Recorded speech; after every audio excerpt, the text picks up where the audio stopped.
This is the precarious condition of all the roads in Delhi. On 17 February 2026, just 2 days before, Honorable Chief Minister of Delhi, Srimati Rekha Gupta ji, has released a budget of 802 crore rupees for development of all the roads in Delhi. But the major problem as far as this issue is concerned, this budget is concerned, that the budget is not properly utilized. When the road is being constructed, road is being developed, just few days or few weeks or few months after, the road is totally getting disturbed. It is disturbed, it is dug up.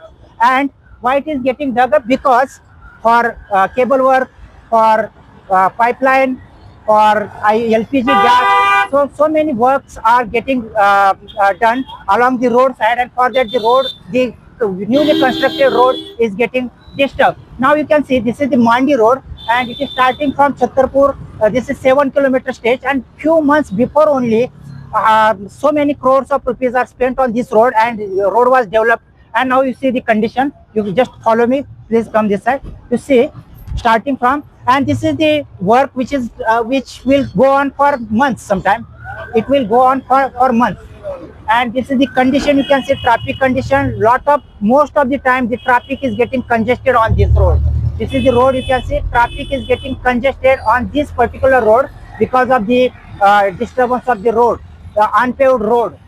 So what I would like to suggest, that there are some issues which need to be given urgent attention, specifically by the agencies who are working on the road construction and road development work.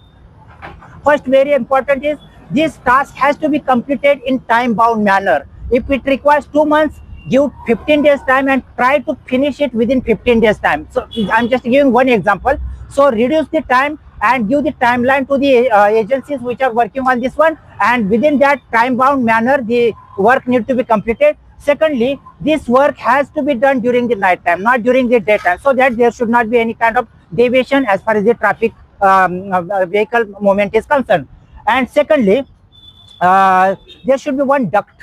Likewise, there is a drainage system, so there should be one more pipeline which carries all the cables, all the IGL gas pipelines, water pipelines. So there should be one separate duct which carries all these things, so that the road will not be disturbed and unpaved all the time again and again. Thank you very much.